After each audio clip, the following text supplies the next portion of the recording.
Back, everybody. We are going to go ahead and get started with our webinar today. Thank you for joining us. I'm Melanie Bierweiler. I am NATDA's Membership and Event Manager here. And with us today is Mark Podeyn of Action RV and Mark Podeyn Consulting, and has partnered with NATDA to offer discounted services to our members. If you're interested in this benefit and the many other member benefits that we have, please feel free to visit our website to join.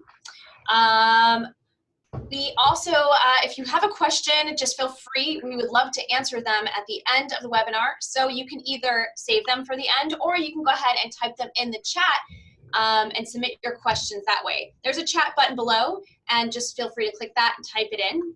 You can send your questions anytime during the webinar, and we will go ahead and answer them at the end. Mark, we are thrilled to have you. Awesome. Thanks for having me. I appreciate you and Heather and Corey inviting me to help you guys out. So this will be fun. All right, so I'm going to go ahead and bring up and share my screen so that we can get started. Give me one moment while we go ahead and bring that up.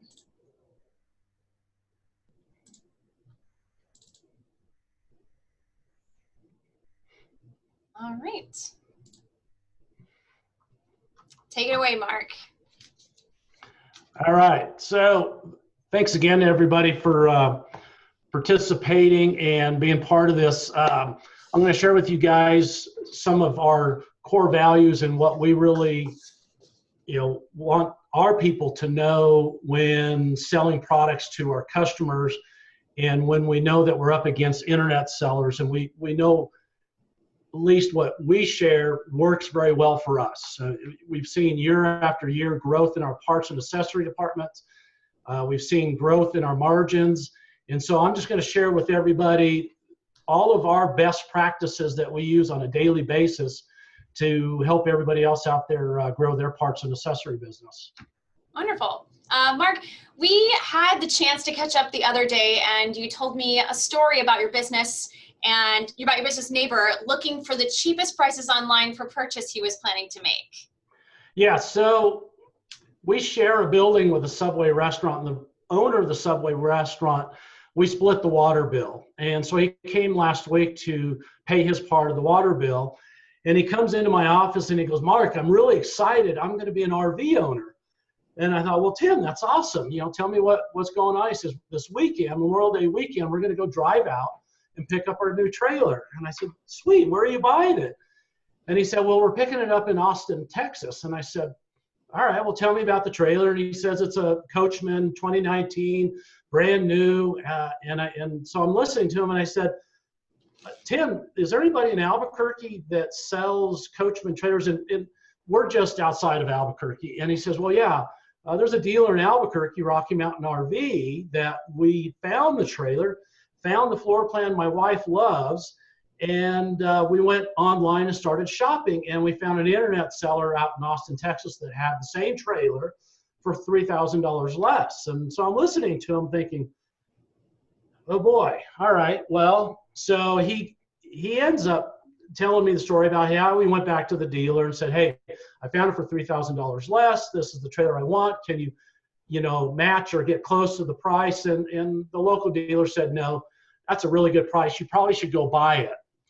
So he did. And as he's telling me this, he says, "I'm really excited. I've done all the online research. I've watched YouTube videos. I think I'm going to be a really good RV owner. I think I know what I'm getting into. And I just also ordered about $3,000 in accessories to get all my supplies ready for my trailer." And I'm thinking, Tim, you just walked through $100,000 in RV accessories to tell me this story, and you didn't buy anything from me. And it's like me standing in line at Subway and ordering a Domino's pizza to have it delivered in his restaurant. I'm not sure that he got the connection, but the reality is this guy's only loyal to price. I mean, that's it. He doesn't care that his local dealer is probably not going to extend good service to him because he bought the unit somewhere else. He doesn't care that it affected other people adversely by him not buying locally. He's only concerned with price, and he's only loyal to price. And so this webinar is not about that guy, and it's not about converting that guy. My advice is forget about that guy. Don't stress over it. We're going to talk about everybody else that our strategies do matter to. Right, that's perfect. And so there's some valuable lessons to be learned there as well. Parts specialist. So let's dive a little bit into that idea. Can you tell us a little bit more about parts specialist and exactly how that plays in?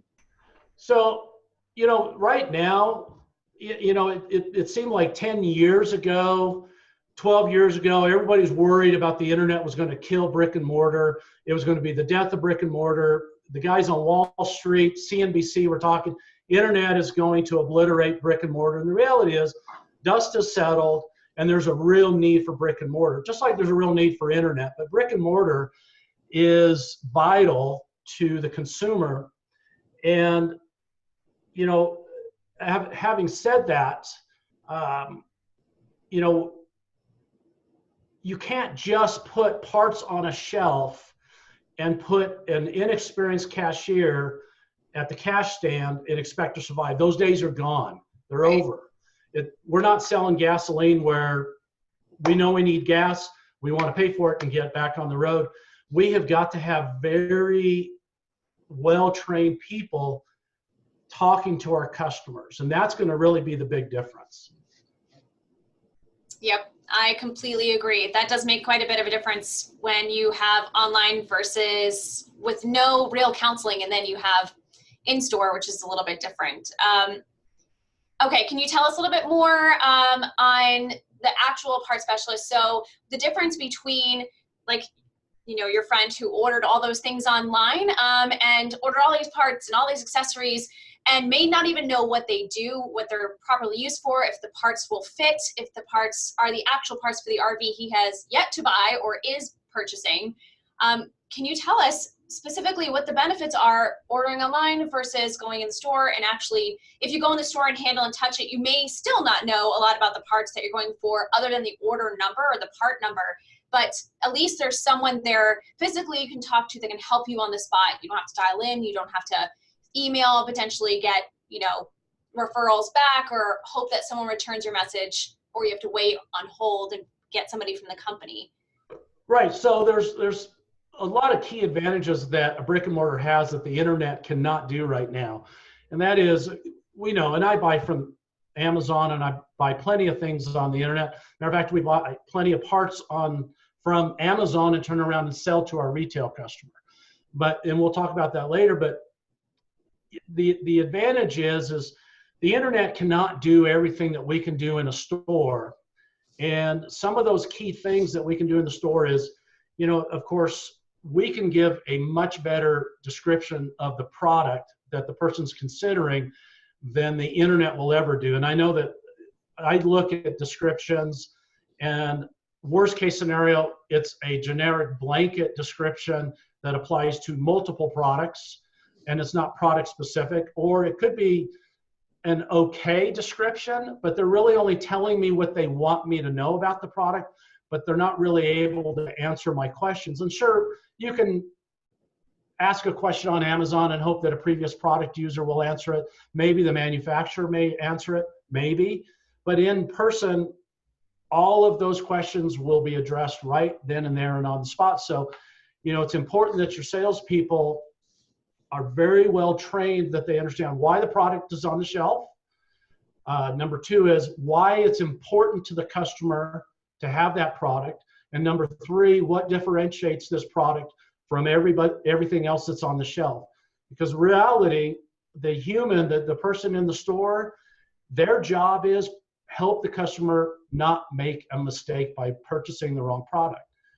That's the insurance policy we provide the customer when they come in the door. The internet does not do that. It can't. Right. That is a big difference. I feel like, one, to make sure you're getting the right part, and two, at least if you're selling accessories, these are some things that people don't necessarily need. you can actually sell them and tell them how to install it. Or you can say, hey, listen, this is a really cool feature. You can actually build off that sale, where online you really can't. You're just kind of clicking through and say, this would kind of be cool, or maybe this gives you the actual opportunity to build off of what you want. And as a customer, to maybe get a little bit more than you thought, that would benefit you in the end, whether it's a custom piece. That's a really great point, is that we have the opportunity to have real life upsell opportunities. And with really good training with your people, you do know that when you sell them a replacement roof vent, they're going to need sealant, they'll need screws. And so there is, you know, everything is connected to everything. And so, yeah, I mean, Melanie, great point about those upsell opportunities. Nothing's worse than buying a part online, getting it, excited to install it or ready, you kind of prepare the day, and then find out you're missing parts because you didn't order everything needed for that installation. So I completely understand that. Absolutely. So a story came out recently about Amazon. There's a frustrated Amazon customer. They tried to return their packages multiple times, and she ended up sending it directly to the CEO of Amazon. Now, I know that you've seen this as well. Can you kind of tell me, this definitely ties into this kind of situation. So let's talk about that. Yeah, so something that in Albuquerque, we just had a newer RV dealership open up.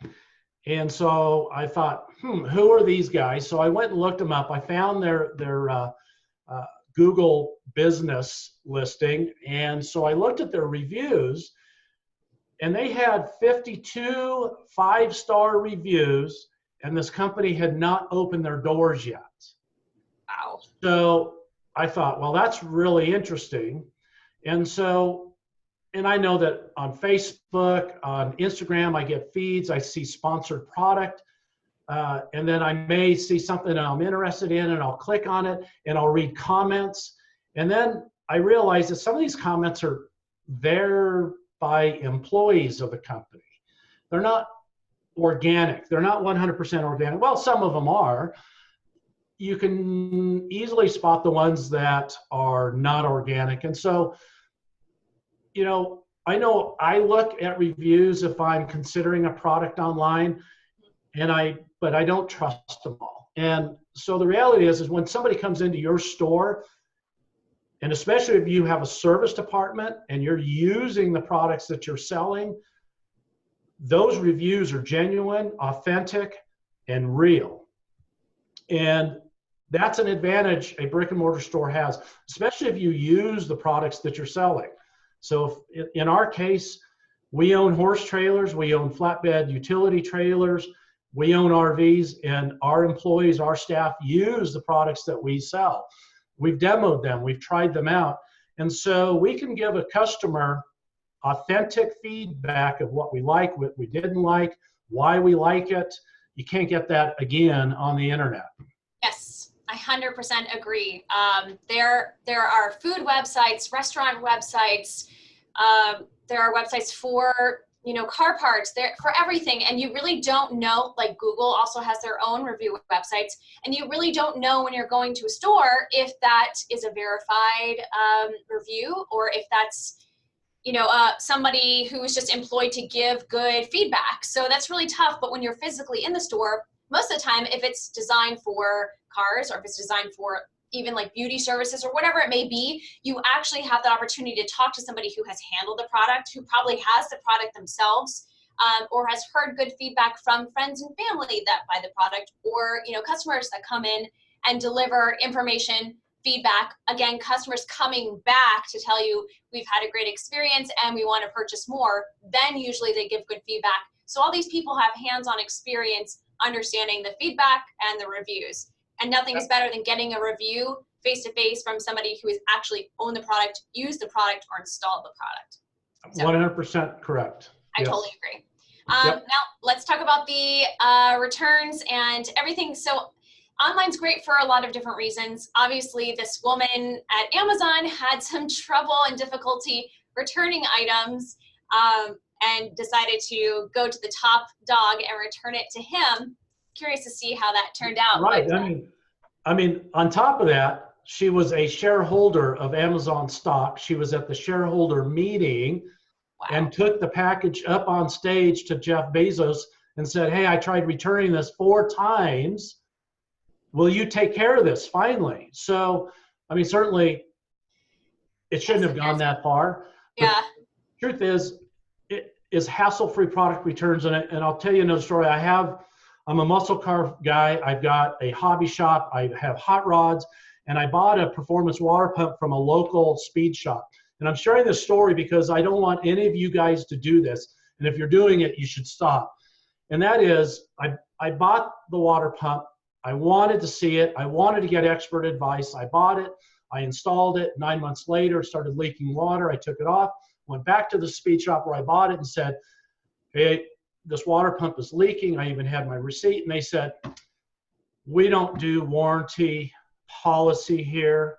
You'll have to send it back to the manufacturer, which the manufacturer was Edelbrock. I was really put off by that. And I questioned them at it, and they just really weren't interested in helping me with the warranty.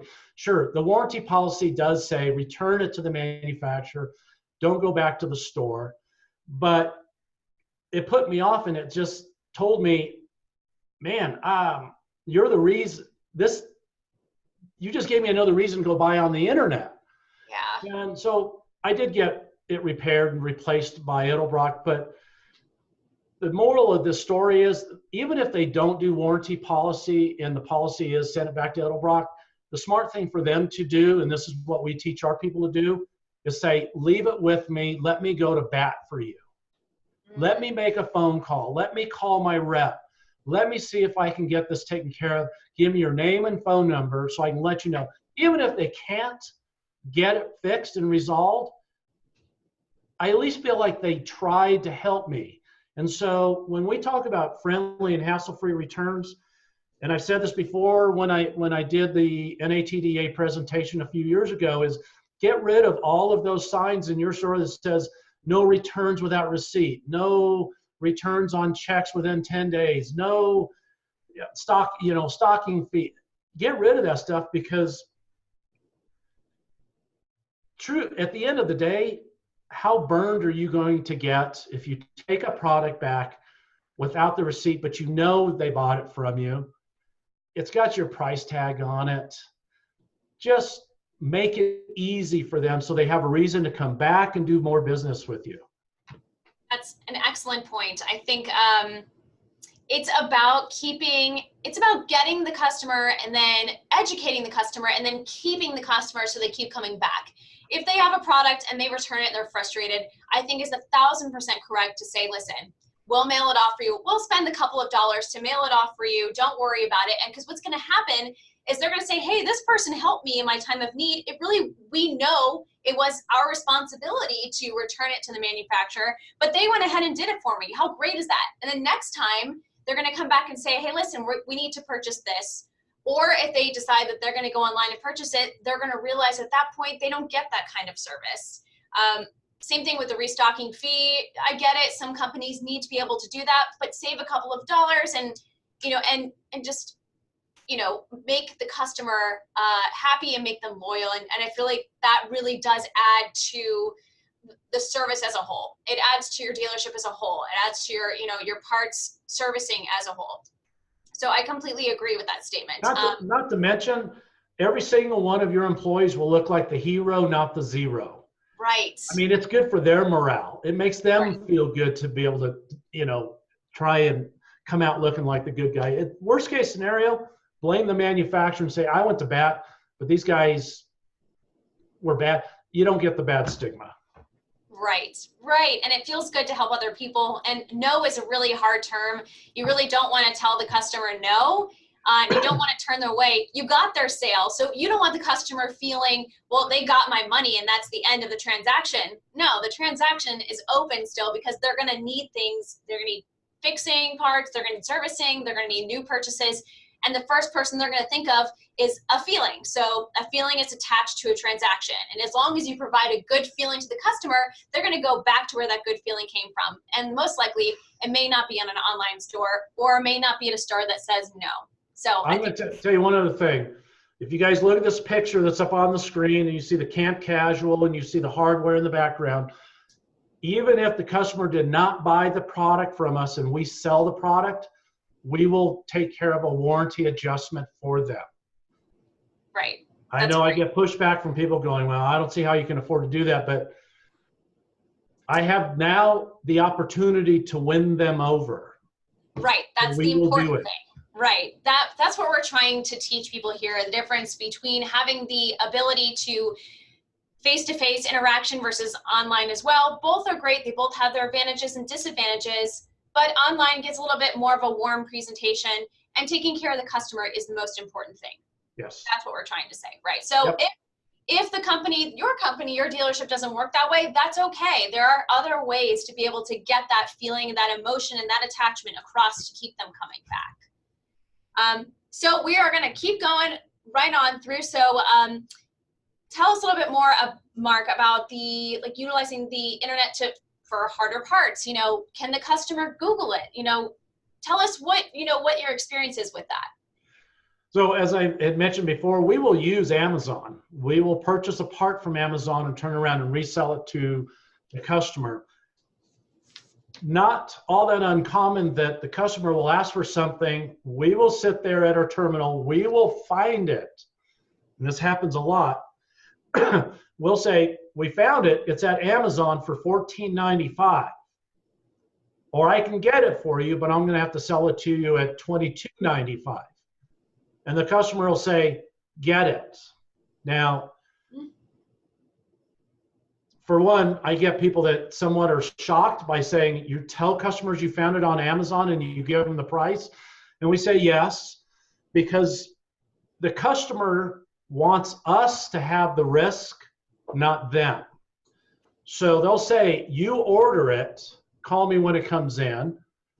And if it's not the right part, the risk is with us, not the customer. The customer's not stuck with it, but they will buy it from us at that $22.95 price that we quoted them.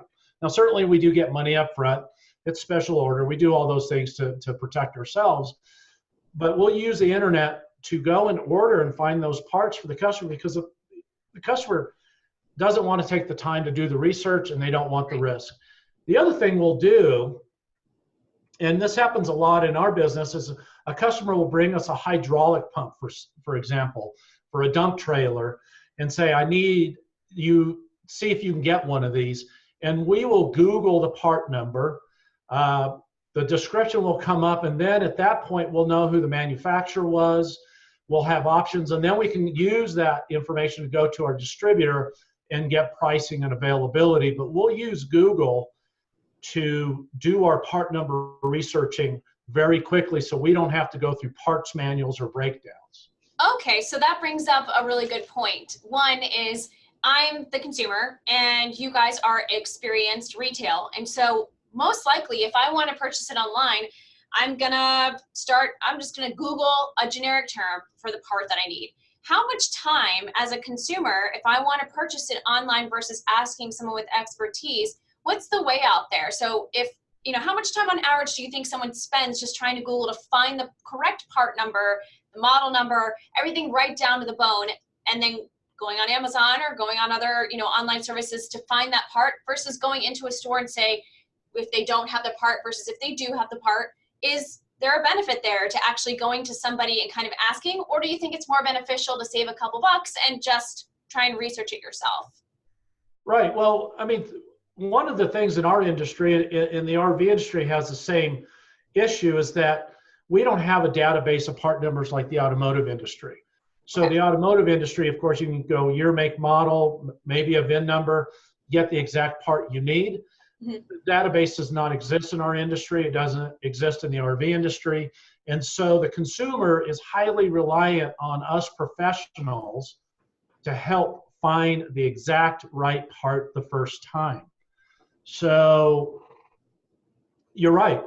A customer could spend 2 hours or 3 hours. They may have located a part, but there's still a little gray area. Is it an exact replacement? And that's where the professional comes in and says, yes, this is the exact pump you need. If it has a problem, of course, and comes in and it doesn't fit, doesn't work right, the customer doesn't own it and doesn't have to deal with the returning and all of that. So again, you can use the internet to do your research. Your parts people can spend some extra time that the consumer won't spend. And your professionals are professionals, so they should have the knowledge to know if it is the right part. Right. I totally agree. The only person you can kick in the butt if you order the wrong part is yourself. So it's true. I've done that a lot. I've also, it is greatly different from the automotive industry than it is the RV industry, because they do have a great cataloging system of the parts they need, and the part is right smack on, you know, the part number is right on the part most of the time. So that does make a big difference. So we talked more about what the in-house experience is versus online, correctly researching the products. And while you can save a couple of dollars, it is going to be at the consumers a little bit eased, that their minds can be eased a little bit by going into the store and someone else saying, this is the right part for you.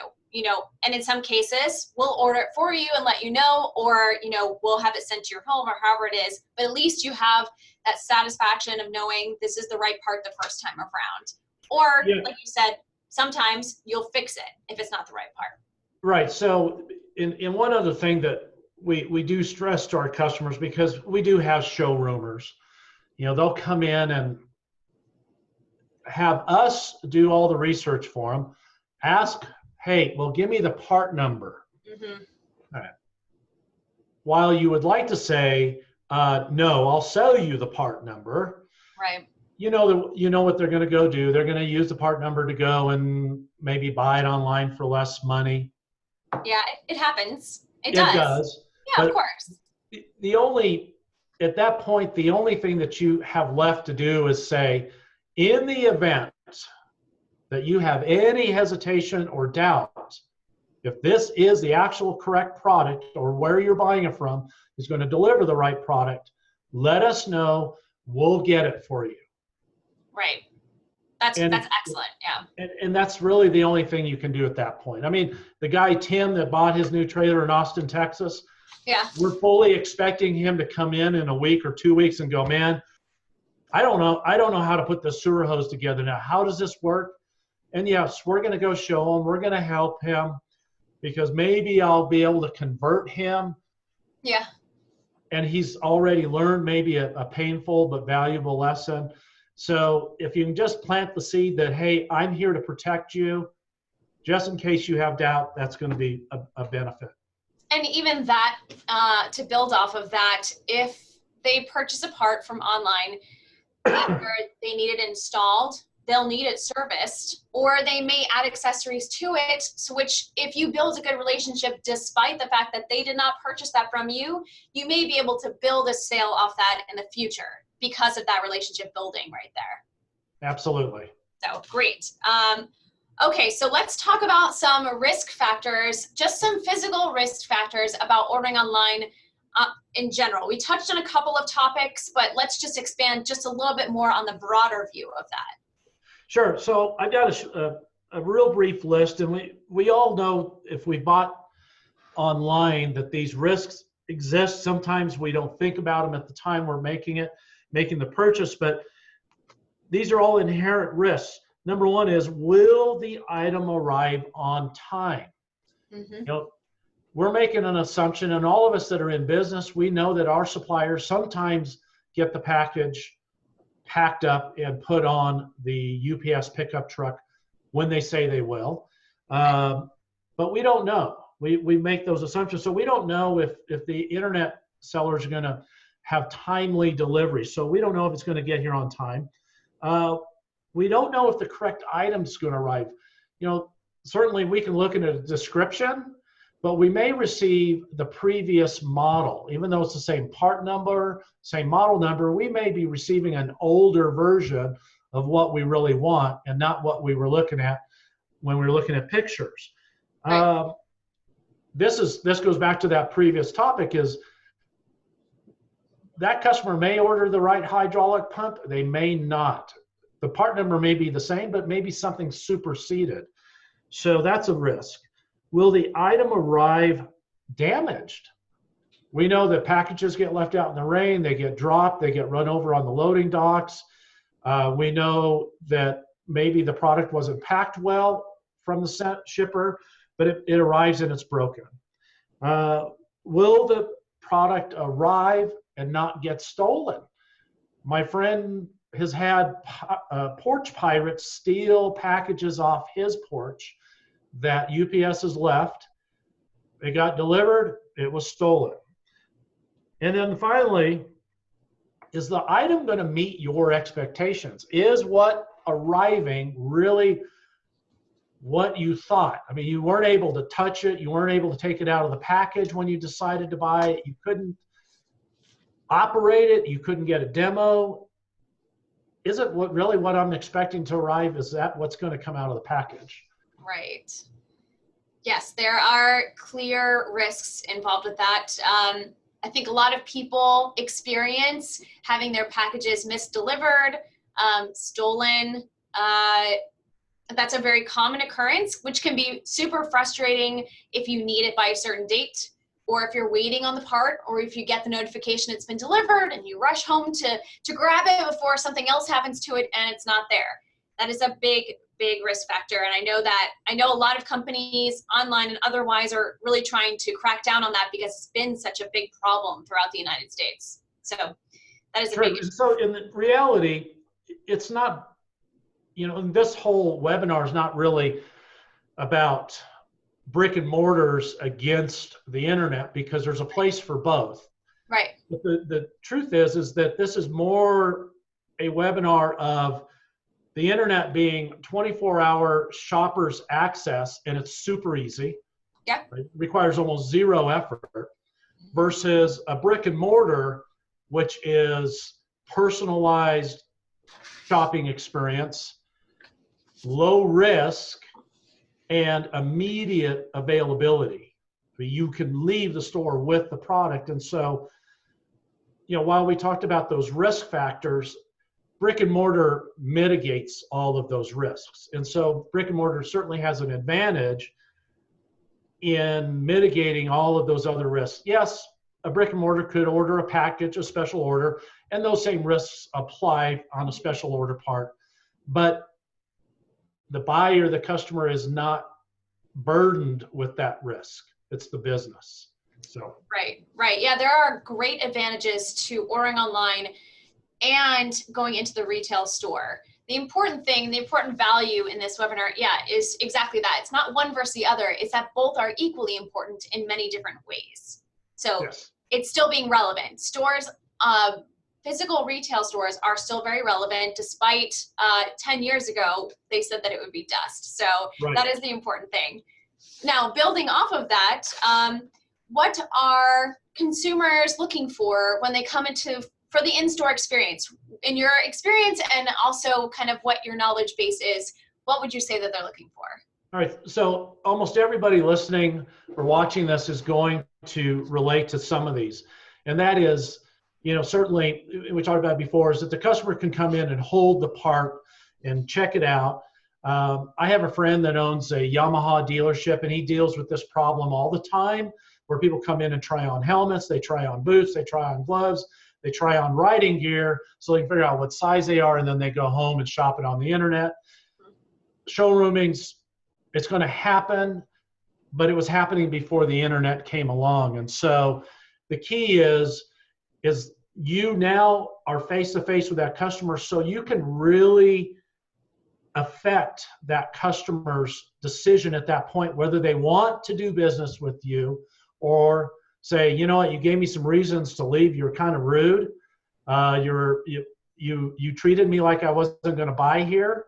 So therefore I'm not going to buy here. And so you have to really have be very self-aware of what your nonverbal and how you are talking to that customer, because you may take someone who thought that was going to buy on the internet and turn them into your customer buying, because they can leave with it right now.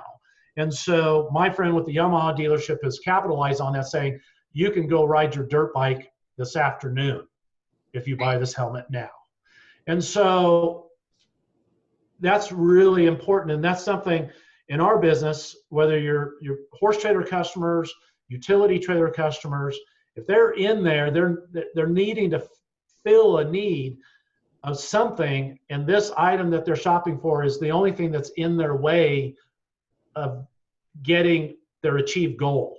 And so if you can help them achieve their goal sooner by leaving with the product in their hand, that will trump most times them waiting and paying a lower price. When we talk about face-to-face human interaction, mm-hmm. I mean, we all crave it. We all enjoy it. I mean, I know I'm sitting here needing to look at Melanie so that I feel like I'm talking to somebody and not just a camera and a computer screen. And so this gives us an opportunity to bond and earn trust, have mutual respect, maybe share some stories about how we've used a similar product. I had a good time because I used that same camping chair that you're looking at buying, and I had a wonderful week. You can bond and create that relationship with the customer. Right.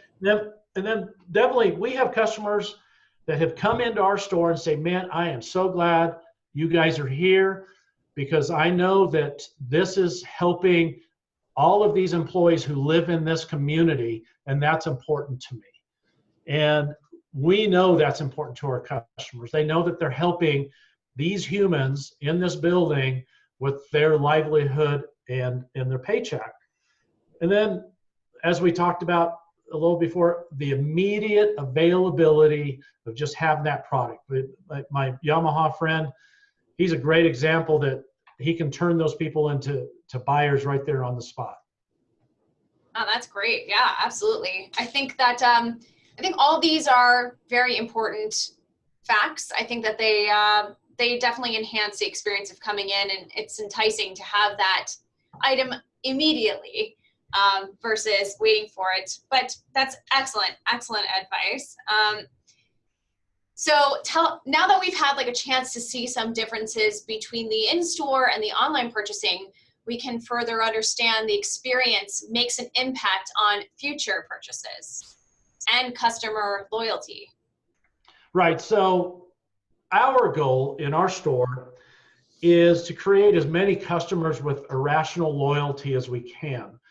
And irrational loyalty, talking to Corey, obviously an Apple fan, and talking about how when Apple comes out with a new product, how people will camp out days in advance at the Apple store waiting for the new product to come out, whether it's the new iPhone or something else that Apple has come out with. And these Apple customers have irrational loyalty, and so as a retailer, we want to create customers with irrational loyalty. And it really only takes about 3 or 4 opportunities to do that. And everything that we talked about leading up to this are all key processes in growing an irrational customer, so that when they need something, they don't even think about going anywhere else or considering any other option to solving their problem other than going into your store.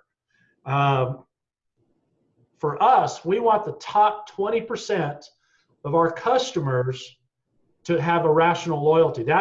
That's where the sweet spot is. They're easy to deal with. They don't argue over price. If they have to wait for something, they will without complaint. And they keep coming back over and over and over again. And they will refer all their friends. They will be highly influential to new customers. And so we focus on those people. And if anybody's heard me talk before, the bottom 20%, like the guy that's only focused on price, eventually they're not going to come in our store anymore. They're going to do something else. We're not worried about them. The middle 60%, right here, we turn them into top 20s because we want to grow that top 20% to a much deeper pool. Right. The overall feeling I'm getting is it's not just when you're saying they're coming back and they're not going to any other place but your place. The reason behind that isn't just because it's your place. It's because the feeling they get from buying the product there. They get a full customer experience. And what we mean by the customer journey is not only acquiring the customer walking through the door, but their experience walking through the door, having somebody, talk it out, offering experience, and then closing the deal, whether it's the point of sale, cash, like the cashier, but every person that they touch along the way has been a very good, pleasant experience, where if they get that over and over again with the consistency level like that, they're going to come back because it's going to generate that feeling of having a good experience. It's a friend. It's, it's somebody I trust. Whether or not, okay, so it wasn't the right part this time, but they're going to watch out for me and they're going to do good suggestions based upon this. They're willing to pay a little bit more for that comfort, for that ease of access to the parts, and as well as having that full customer experience. You can have that online as well. I mean, you can get that. It's a little bit different experience, but the point is to have that full journey all the way through, and that will keep your customers coming back. The Apple Store. Mind if I show a picture that I have on my phone? I sent it to you earlier, the Southwest Airlines ad from 1978. Yeah. So I don't know if you all can see this, but it's a flight attendant standing next to a seat on an airplane. And basically says, yeah, they can match Southwest Airlines low prices, but you can't buy love. Right. And low price fighting has been around forever, but the reality is you won't ever get love on the internet. Well, we won't go there, but anyway, you just come into our store. Our people are going to smile at you. They're going to care about you. They're going to care about your experience after you buy the parts, come back and tell us a story. And you can't get that on the internet. You're right. It is all about the people. It's the full experience definitely keeps customers coming back. And the best part about it is if you have people who are knowledgeable about the things that you sell, the experience is actually free. So being nice to somebody is free, making sure they're getting the right part. It doesn't cost the company anything. And then making sure they're taken care of as they're walking in up until the point where they're walking out the door, that's absolutely free. So you're not actually having to pay for that. The customer is actually going to come back because they feel an obligation, because somebody cares about them, somebody is knowledgeable. So whether it's online or it's in an actual retail store, I feel like the customer journey actually is what's going to keep people coming back rather than a cold end sale. So that kind of experience can create a loyal customer in the future. Yeah, so I'm going to talk about one thing that, while you and I have talked about this just now,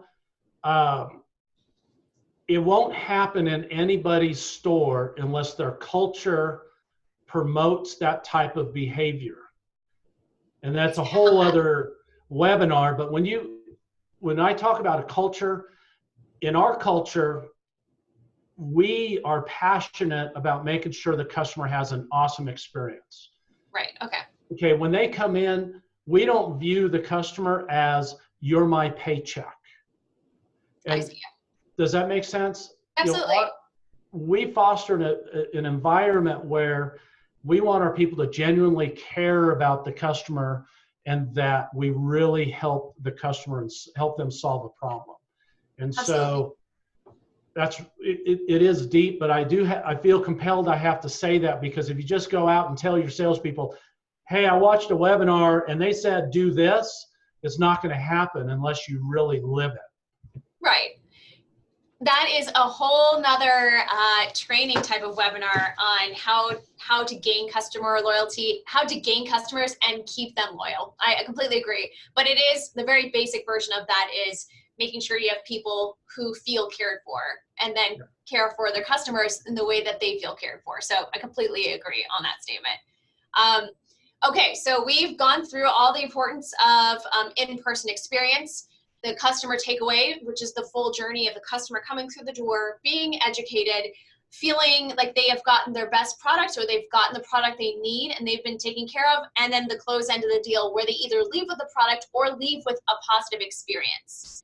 So all in all, I would say online versus the actual brick and mortar retail stores, both of them have great advantages and both of them have the opportunity to have great disadvantages, but the point is to keep them in the advantage. That you want to gain the customer, keep the customer, and then keep the customer coming back with positive reviews that are verified, both in store and online as well, and a full educated crew, for lack of a better word, to give the customers that experience.